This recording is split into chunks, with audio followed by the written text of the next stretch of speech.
بسم الله الرحمن الرحيم الحمد لله رب العالمين والصلاة والسلام على أشرف الأنبياء والمرسلين نبينا محمد وعلى آله وصحبه أجمعين وبعد المعقد الرابع عشر إكرام أهل العلم وتوقيرهم.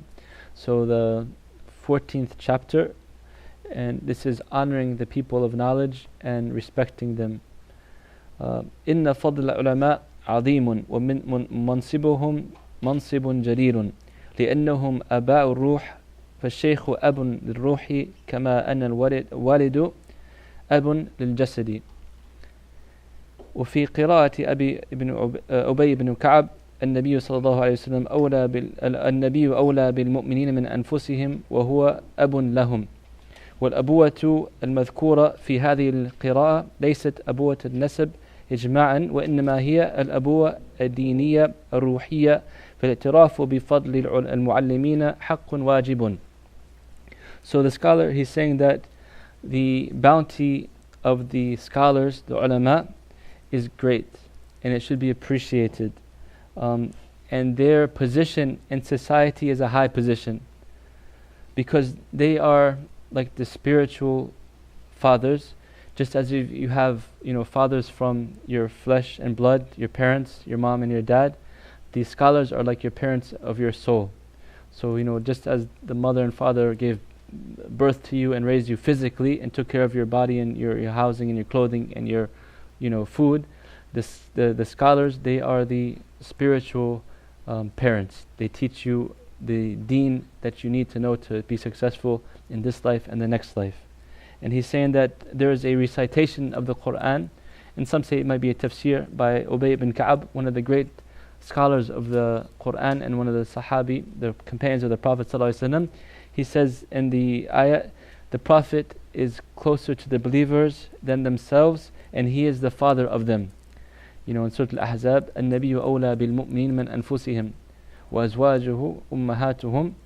Right? In another recitation, it says that the Prophet, he's closer to the believers than their own selves and he is a father for them.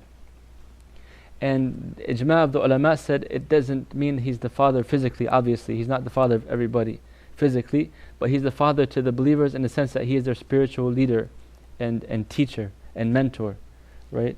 So the right of the scholars is great, and giving them their proper respect and their proper due is wajib upon every Muslim. قال شعبة ابن الحجاج كل من سمعت منه حديثا فأنا له عبد. Shu'bah ibn Hajjaj, one of the great scholars of Islam, he said that anyone I learned or heard one hadith from, I became like a servant to him, right? And it's a popular saying in the Arab world that like your teacher, if he teaches you one thing, he becomes like your, master in a sense, right? Because that knowledge that he imparted upon you is something that's priceless. Like you can't buy it. And knowledge, will protect you. Knowledge will carry you forward. Knowledge will lead you into Jannah. So Imam Sha'bah, he used to say that if I learn one hadith from a scholar, from a teacher, I become like a servant to him. واستنبط هذا المعنى من قرآن محمد بن العلي الأدفوي فقال رحمه الله تعالى إذا تعلم الإنسان من العالم واستفاد منه فوائد فهو له عبد. قال الله تعالى وإذ قال موسى لفتاه وهو يوشع ابن نون ولم يكن مملوكا له وإنما كان متلمذا له متبعا له فجعل الله فتاة لذلك. So he says that one of the scholars derived this statement, that the student is like a servant to the teacher, from the ayah of the Quran with قال موسى لفتاه.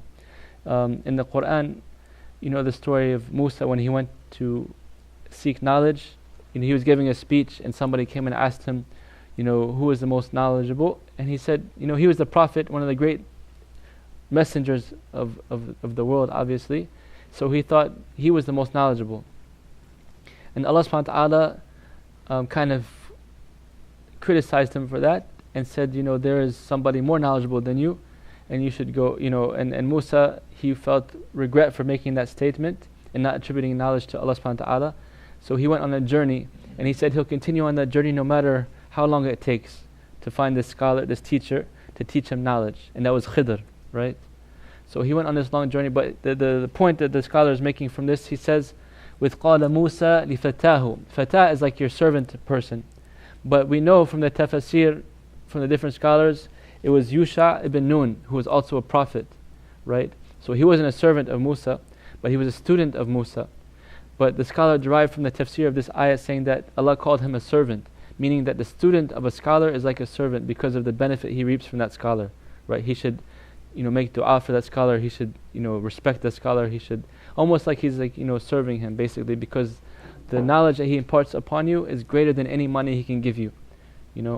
If he taught you one ayah or one hadith, it's better than giving you like $1 million on Yawm al-Qiyamah, right? So you can't really repay him, except through these acts.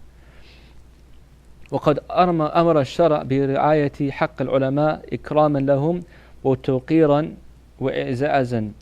قال أحمد في المسند حدثنا هارون قال حدثنا ابن وهب قال حدثني مالك ابن الخير الزيادي عن أبي قبيل المعارفي عن عبادة بن صامت رضي الله عنه أن رسول الله صلى الله عليه وسلم قال ليس من أمتي من لم يجل كبيرنا ويرحم صغيرنا ولم يعرف لعالمنا حقه. So he's saying that it's part of our Islamic identity and obligations that we respect the scholars. And he attributes to the hadith narrated by Abdullah or Ubadah ibn Samit radiallahu anhu, who said, the Messenger of Allah sallallahu alaihi wasallam said, you are not from my ummah those who do not give the proper respect to the elders, or have mercy upon the young ones, or give the right to the ulama, to the scholars. Right? So the Prophet ﷺ is saying, if you don't give the right, the proper respect, the proper due to the scholars, then you are not from the ummah. So this teacher here, the author of the book, is saying that it's obligatory upon the Muslims to have this respect for the scholars and for the elders, right? But especially the scholars, because they are the inheritors of the prophets. أمسك ابن عباس رضي الله عنه يوما بركاب زيد بن ثابت رضي الله عنه فقال زيد أتمسك لي وأنت ابن عم رسول الله صلى الله عليه وسلم قال ابن عباس إن هكذا نصنع بعلمائنا. So the cousin of the Prophet ﷺ, Ibn Abbas, who was one of the greatest scholars of Islam, right? When he was seeking knowledge, the story goes, he waited outside in the heat for a long time for Zayd ibn Thabit to come out. Like, he didn't want to disturb him, right? And it's like after Dhuhr, the hottest time of the day in the Arabian Peninsula. You can imagine. So he sat outside his door waiting for him to come out so he can learn from him. He sat in the sun, in the heat, without eating. There's no air conditioning, obviously. And he's just patiently waiting. He didn't want to disturb him or knock on the door. And he walked like holding him in high respect. And Zayd, said to him, you are doing this, and you are the, cousin of the Prophet ﷺ. You are the son of his uncle, Al-Abbas. And he said, this is how we were taught to treat our ulama, with great respect. And Zayd ibn Thabit wasn't that much older than Ibn Abbas also. He was still relatively young. But because he was a scholar of the Quran, Ibn Abbas was showing him such great respect, to treat. He's saying, this is how we were taught to treat our ulama.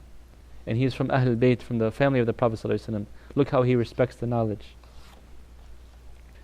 وَنَقْلُ بن حزم إجماع على توقير علماء وإكرامهم. Ibn Hazm, rahimahullah, one of the great scholars of fiqh and other subjects, he narrated a consensus of the scholars that it's obligatory upon all the Muslims to respect the ulama. والبصير بالأحوال السلفية يقف على حميد أحوالهم في توقيرهم علمائهم فقد كان أصحاب النبي صلى الله عليه وسلم إذا جلسوا إليه كأنما على رؤوسهم الطير لا يتحركون. And it's befitting for us to see the history of our previous generations, how they treated the scholars of Islam. And this is taken from the adab the Prophet ﷺ, with the Prophet ﷺ. He said, the Sahaba is narrated when the Prophet ﷺ was in the majlis, when he was sitting there, they would sit as if there's birds upon their heads, like not moving at all. They were so respectful to the Prophet and so enthralled in what he was teaching them, they didn't even move. They just sat there quietly and respectfully, listening to the Prophet ﷺ. And this is the way that the Salaf, from that time on, they taught us how to treat our scholars, our teachers, with this respect, Like when coming from the West, we don't have that kind of respect sometimes with the teachers, which is not good. Sometimes we take them as like playmates, or just like equals and stuff like that. Your opinion is as good as my opinion. We joke with them. We might say things that are not proper and stuff like that.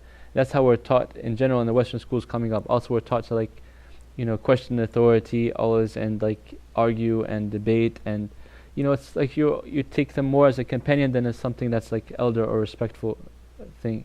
And this is something we pick up, unfortunately. And I recall when I was studying overseas, how some of my friends from the Arab world, how they treated the scholars, and it was kind of weird for me, like alhamdulillah, I know it's the right way, but it's just being raised here, I didn't understand it as much until like I lived with it more and studied it more and appreciated it more. And I saw like how they really just like shyness in front of the scholars, and lowering the voice, and lowering the even like like this sometimes, and following them with respect, and asking the question with such respect. And at first, like I said, it was just a little bit overwhelming, but then I started realizing how this is a beautiful thing, and how they deserve that right, because they work so hard to deliver the message of Islam, and they're the inheritors of the prophets. They're giving us something that is priceless. Like I said, you can't buy it, and it's the least we can do is to treat them with the respect they deserve. So alhamdulillah, I eventually learned a little bit more adab and etiquette, and appreciating the scholars, and I grew with that. But I just was kind of surprised at the difference between how we treat our teachers here and how it was over there with the scholars. وقال محمد ابن سيرين رأيت عبد الرحمن ابن أبي ليلى وأصحابه يعظمونه ويسودونه ويشرفونه مثل الأمير. And he saw that the scholar Ibn Abi Layla, one of the great scholars, he saw his companions or students treating him as if he was like a great prince or ruler of a country, the way that they respected him and looked up to him, right? وقال يحيى الموصولي رأيت مالك بن أنس غير مرة وكان بأصحابه من الإعظام له والتوقير له وإذا رفع أحد صوته صاحوا به. And he's saying, I saw another scholar, Yahya al-Mawsuli, he saw Malik ibn Anas, one of the founder of the madhab. Basically, when he was with his companions, the way that they treated him so much with respect, that if anybody also were to raise his voice a little bit, they would like jump on him, basically like, have some respect, be quiet. Who do you think you're talking to? This is not like just some Joe Smo off the street. This is a scholar, have some respect in the sitting. But the people that were with him, they were also scholars themselves, and they were like high levels, but because of his scholarship and his greatness, they were like, even to him, like, bowing their heads and being respectful and quiet and not raising their voices in the majlis. And this is from the adab that Allah subhanahu wa ta'ala, He teaches us in Surah Al-Hijrat, يَا الَّذِينَ آمَنُوا لَا تُقَدِّمُوا بَيْنَ يَدَيِ اللَّهِ وَرَسُولِهِ وَاتَّقُوا اللَّهِ. Don't put yourself before Allah and His Messenger, and have fear of Allah. And then after that ayat, وَلَا تَرْفَعُوا أَصْوَاتَكُمْ عِنْدَ رَسُولِ اللَّهِ. Do not raise your voices with the Prophet ﷺ, right? Do you want to lose your good deeds? So this is something taught to us from the beginning. When you have a teacher, when you have a scholar, have respect, talk politely, ask questions politely. Sometimes like, hey Sheikh, what do you think about such and such? Grab him or talk to him like impolitely. That's not the way. The proper way is to have respect. This is a person who is honored with the knowledge of the Book of Allah and the Sunnah of the Prophet ﷺ. So treat him as such.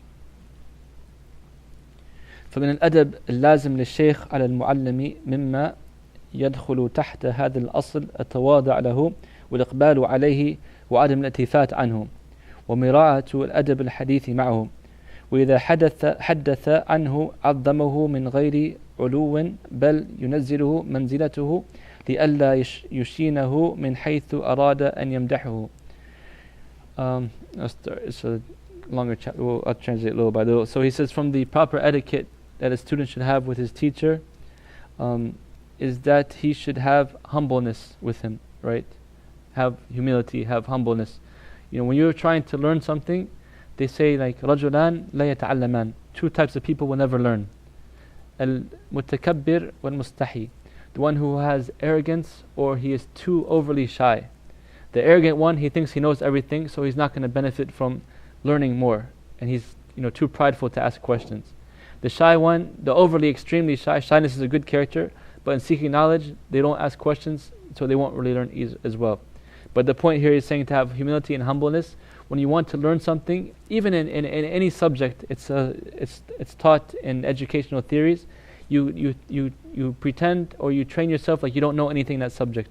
If you really want to learn something good, go to it with an open mind that you haven't learned this before, right? And this teaches you humbleness and humility. Some of the great scholars of the past, you'll see that they are narrators of hundreds of thousands of hadith, and they've memorized so many books. But when a hadith is narrated to them, it's like they sit and listen to it as if they heard it the first time, just out of respect for the hadith. Right? So the first thing he's saying is having some humility and humbleness. وَالْإِقْبَالُ عَلَيْهِ means that you give him your attention. Right? It's very disrespectful if you have somebody teaching you, in general, any type of teacher, and you're distracted, like you're looking on your cell phone, or you're thinking about something else, or you're talking to your friend. This is not respectful to the alim. So he's saying give him your due attention, turn to him, face him. That's what the Prophet ﷺ taught. The Prophet, the best person, the best of creation, when anybody would come to talk to him, he would turn to face them completely and give them their full attention. He was like the head general, the head of the state. He had his family, his wives, the responsibility of the house, the responsibility of the city, the responsibility of the ummah, and everything. But anyone that would come to him, even if it's like a slave girl or a young boy, he would turn and give them their full attention. And that's how the Muslims should do with the teachers as well. More importantly, you give them your full attention. وَعَدَمْ الْإِتِفَاتِ عَنْهُ, not turning away from him. When a person is teaching, you should look at the teacher and show that you're paying attention. وَمِرَاءَةِ أَدَبِ الْحَدِيثِ مَعَهُ, having the proper etiquette in speaking with the teacher. If he says something, you give it its proper respect, right? And if you're talking about your teacher, talk about him or her in proper respect and proper etiquette. Also, you don't want to raise the teacher or the professor or the sheikh, whatever, also way above their level as well. Like we're not like the Christians and with the priests and stuff like that, but we give them the proper respect. So we avoid the two extremes. وليتلطف في تنبيه على خطئه إذا وقعت منه زلة. Also, if the professor or teacher falls into error, makes a mistake, if you have the ability to do so, to correct it, to give him advice, you do it in a very polite manner, and you try to do it in secret, and you try to do it in a way that's gentle, that he will accept from you or she will accept from you, right? You don't want to expose the person, oh, that's a mistake, and tell it in front of everybody, or try to correct the person in front of everybody. That's not the proper etiquette with the teacher or with the sheikh. So you sit, patiently. Afterwards, maybe go and tell him, I'm sorry, I heard this and this. Is this what you said, or this what you meant? Maybe he made a mistake, he didn't understand, or he didn't pay attention to it. You find, although he's going to go through some examples now of how to deal with that. وما تناسب الإشارة إليه هنا باختصار وجيز معرفة الواجب إزاءة زلة العالم وهو ستة أمور.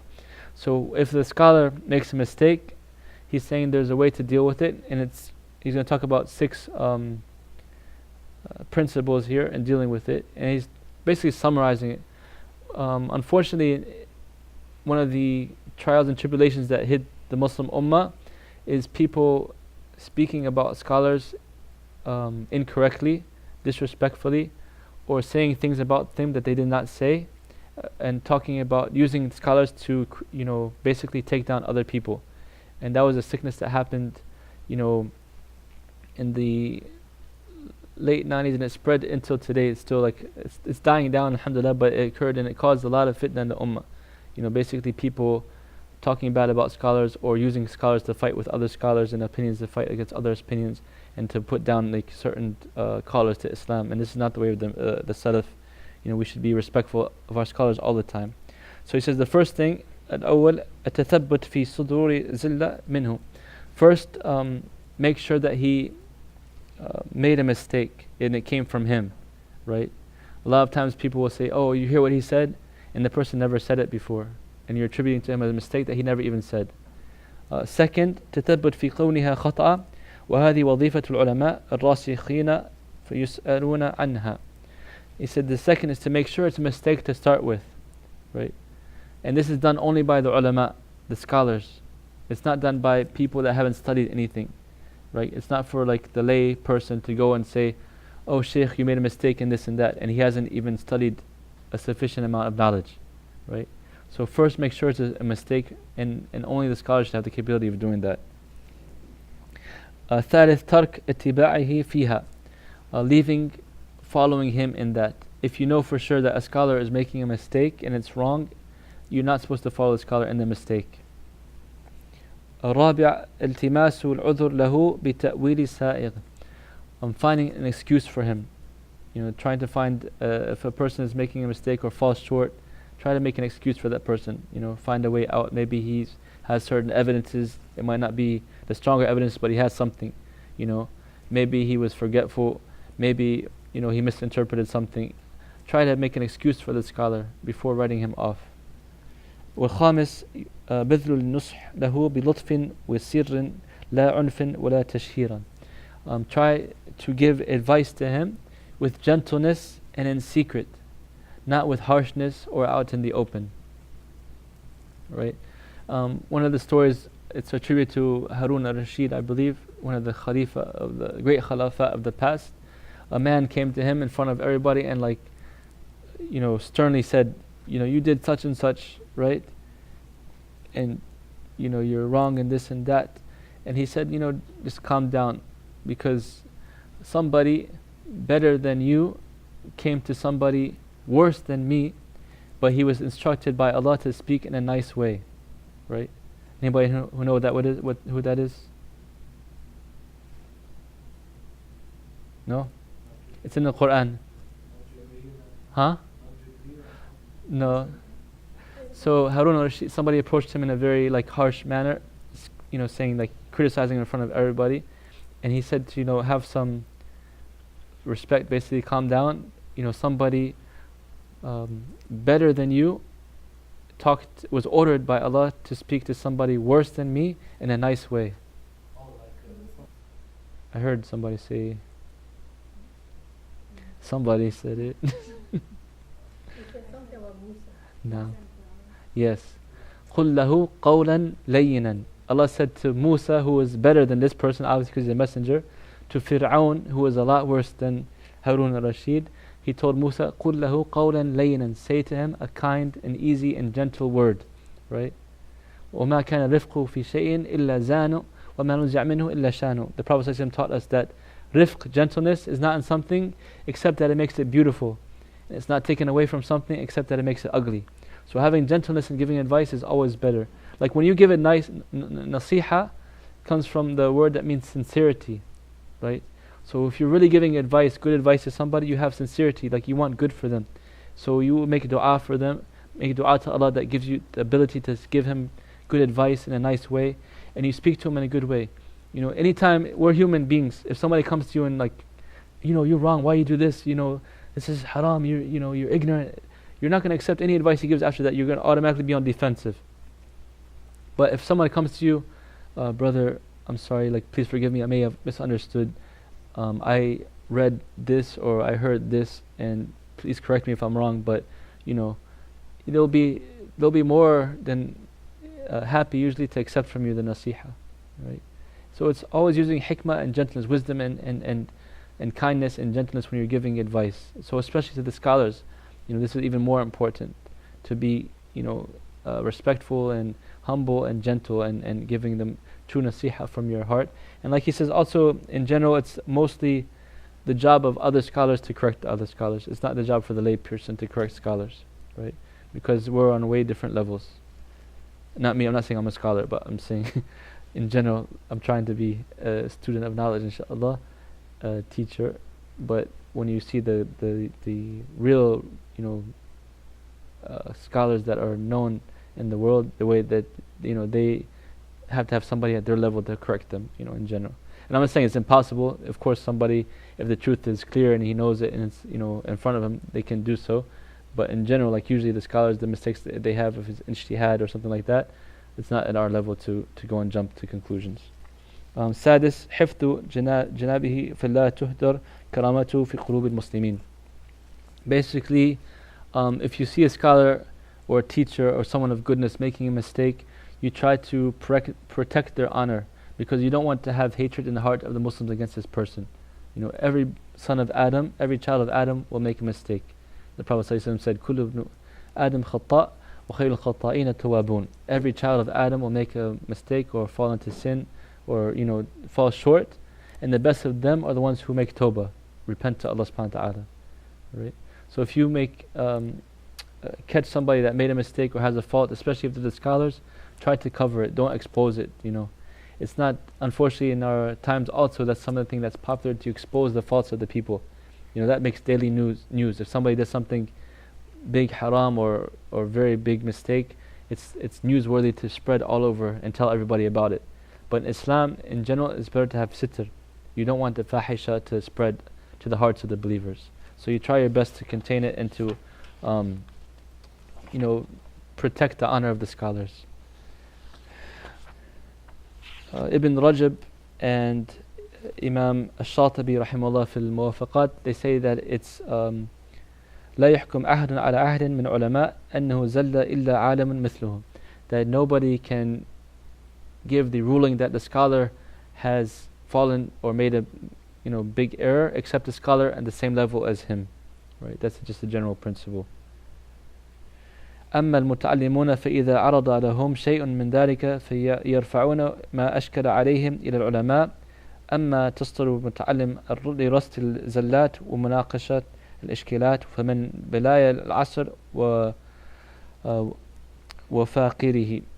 So for the students, it should be, if they have something they think that the scholars made a mistake, go refer it to another scholar and explain to them or him what happened, what you witnessed, what you thought was a mistake, and he can go, if he really rules it to be a mistake, go and correct it, right? He's saying, unfortunately, in our times, one of the great tribulations and fitna that has come to us is that people are going and trying to speak bad about scholars without proper knowledge. So he's saying, be careful, have gentleness, have patience, have love for your brother and sister, which you love for yourself, cover the faults. In general, giving the ulama their proper due, that's the summary of the chapter, inshallah. If you guys have any questions or comments. Yeah, I mean, a good teacher will know the affair of the student and treat them properly as well, right?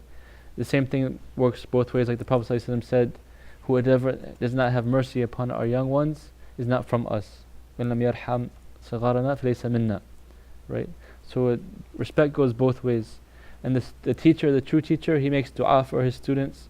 He loves for them to get knowledgeable. He loves for them to be good Muslims, right? And he works his best to help them reach their goal. That's a good teacher in any subject. If a teacher really is a good teacher, he cares about his student. He wants his student to be successful, right? So he'll do whatever he can to help that person be successful. So there's like whole books about the subject, adab al-alim wal-muta'allim, the etiquette of the teacher and the student. So both ways you learn how to, teacher should treat the student, how the student should treat the teacher. The same ethics, yeah. I mean, the teacher has more of a right upon the student, though. He can his duty is to correct the student and teach the student correctly. So if he sees a student, inappropriately, he has the knowledge and the foresight to deal with the student. And a good teacher will know the affair of the student. Not every student is the same. Some students, like, just today, subhanAllah, I teach in an Islamic high school, and there's one student. I'm not going to say your name if you're watching, inshallah, but jazakallah khair. He's a very good student, mashallah. He's actually hafid, and anyway, I noticed he's kind of been out of it, like he hasn't been doing his work that well, or the tests and stuff like that, and it's not from his character. So I pulled him to the side, and he explained to me that his grandmother that raised him, she just passed away, and it's been hard upon him, so that, as a teacher, that gives me some type of, I'm not going to be like, oh, I don't care, just go and do your work. No, you have to have some sympathy, and you have to have some understanding of the student that you're teaching. Not everybody is the same. So that's an important aspect, I think, for the teachers that we talked about. Yeah. Yeah, so like we said in the beginning of the chapter, he said that the teacher, especially the Islamic teacher, the teaching you halal and haram and about Allah and about the messenger, he's saying that they're as or even more important than the parents sometimes, because like they said, the parents raise you in terms of your physical and nourishment, and the scholars, they raise you in terms of your spiritual nourishment, right? So yeah, from the duties, hukm shar'i is respecting and treating them and giving their proper due, but like the Prophet ﷺ said, "Man lam yashkur an-nas la yashkur Allah man yashkur an-nas," that the person is not thankful to Allah who's not thankful to the people. So from the adab and the rights is that he should thank him for his service, for his teaching, for his efforts that he's given. They should make dua for their teacher, right? They should say good things about the teacher. They should spread his teachings. That's the signs of a good student. If you really, it goes both ways. Because even today, some of my shuyukh, my teachers and scholars, I still make dua for them because some of the stuff that they taught me. Basically it's like a form of guidance. When you learn an answer in the deen, you get closer to Allah subhanahu wa ta'ala. And that's priceless. If you help somebody get closer to Allah, how can you thank them enough? It's like helping you to get to Jannah and escape from the hellfire, the most grievous torture, and putting you in higher levels in Jannah to get closer to Allah subhanahu wa ta'ala. How can you thank them enough?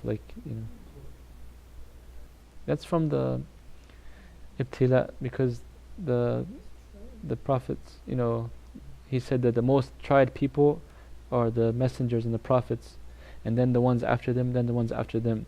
So if you look in the seerah, it's not nothing new. It's something that's, a lot of the greatest scholars of Islam, they were put in jail, and they went through hardships. And sometimes that teaches you, it brings them out in a higher level, because there's certain things in prison that you can't learn in the free world, in terms of humbleness, in terms of interacting with others, especially if you're in prison unjustly, like a political prisoner, or because you're a scholar or something like that, so you're put under the authority of people that have no right upon you in general, but you're forced to be under that authority, right? So it's kind of like you go to Allah subhanahu wa ta'ala and you humble yourself to Allah subhanahu wa ta'ala.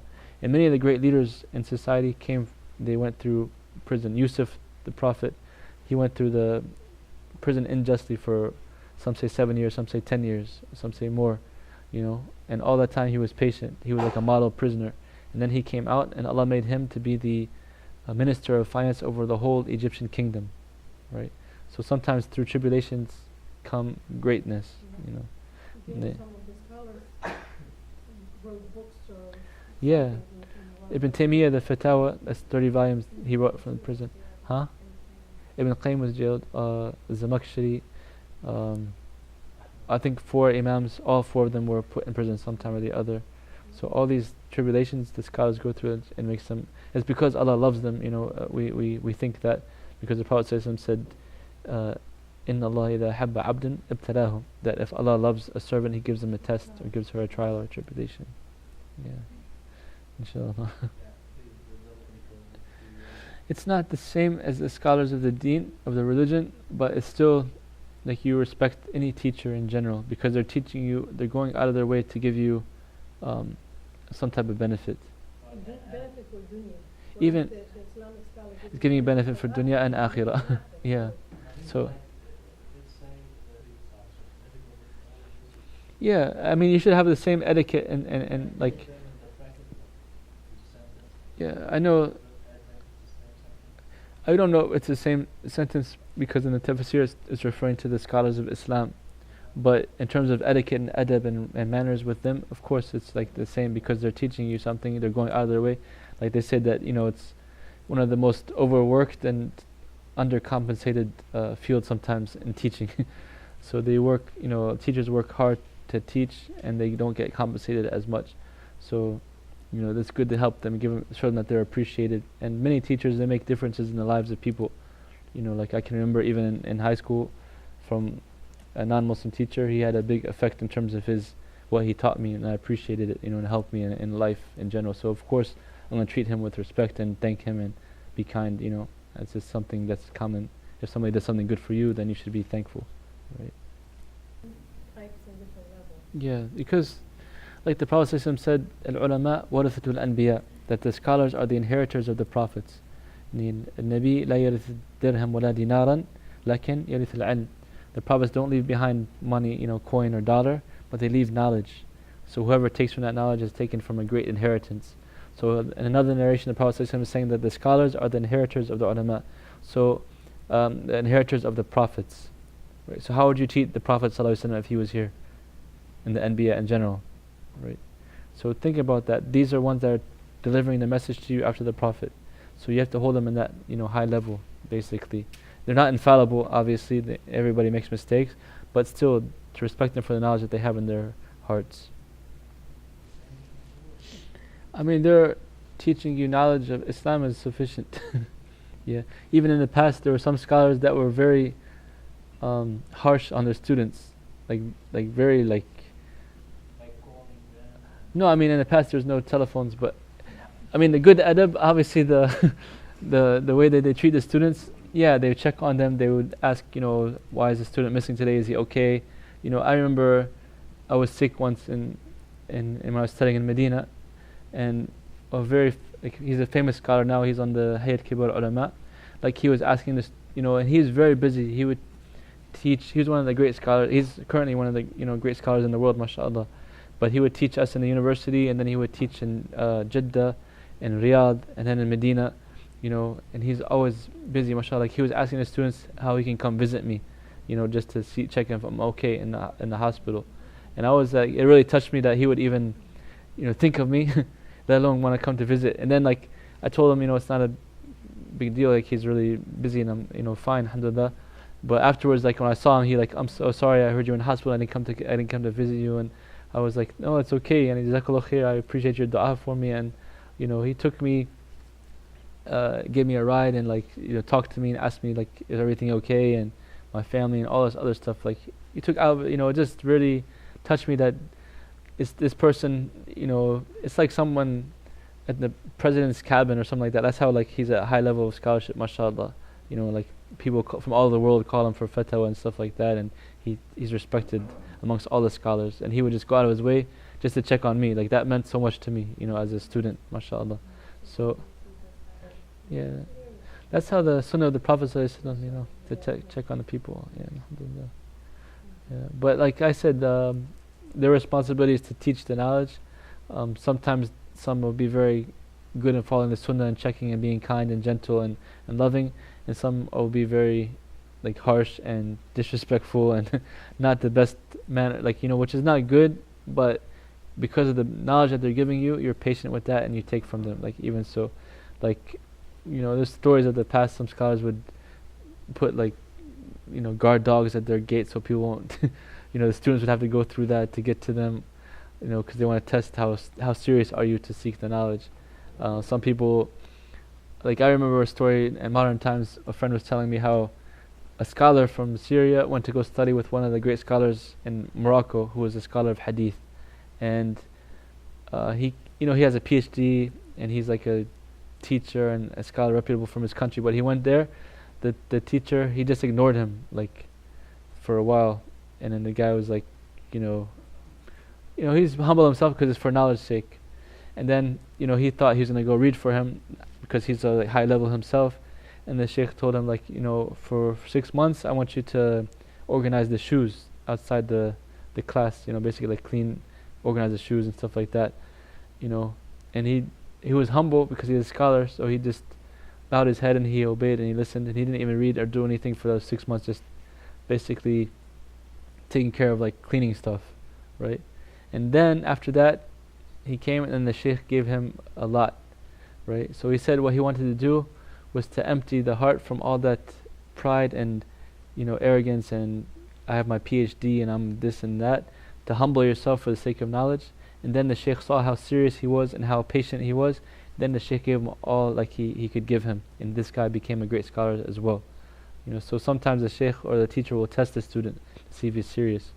So you have to be patient sometimes. You want me to test you? No, Just kidding. But you try to choose, like we talked about. Yeah, I mean basically, like we mentioned previously, that the teacher will have a sufficient knowledge that other scholars and teachers have given him, like tazkiyah for. Like he's known in his community for somebody that studied knowledge, sat with the scholars, is proficient in knowledge, and has the ability to teach, right? And the more knowledge he has, and the more ability he has, the better it is. So you take from what you can in your community and your locality. Anyone who has, like a higher form of knowledge and ability to teach, you take from what you can get. Also, you have, if you can't have any attend any lectures, now we have like online resources as well. If you have the ability to go and travel overseas and sit with some of the, great ulama and scholars, that's even better, right? So you basically look in the quality for knowledge, character, and capability. How knowledgeable is the person, how is the character of the person, and what are the capabilities in teaching the knowledge. Because not everybody that's knowledgeable has the ability to teach, right? And some people, they might have the ability to teach, but they're not knowledgeable enough to do so. And some people, they might have knowledge and ability to teach, but bad character, right? So the ideal situation is knowledge, ability, and good character that you can take from his character as well from his knowledge, right? That's the ideal. So we'll end it here because I think they gave us a signal to get out. Yeah, that's helpful to see like where they took their knowledge from, how they progressed in their knowledge, like do they have ijazahs, they have permission to teach, these things, they all add to it. And it depends also like which field, sometimes you want to, if you're learning Quran, you want to go to the best reciter that you can get that has ijazah and reciting the Quran. That's very important, right? Hadith, has he studied the hadith, does he know the matan, the sanad, the mustalah, all these type of things. Fiqh, same thing. So in the West it's kind of limited, but overseas you have a little more opportunity. So just try your best, making dua, being sincere, and Allah subhanahu wa ta'ala give you barakah. Jazakumullah khair. سبحانك اللهم وبحمدك أشهد أن لا إله إلا أنت أستغفرك وأتوب إليك. السلام عليكم ورحمة الله.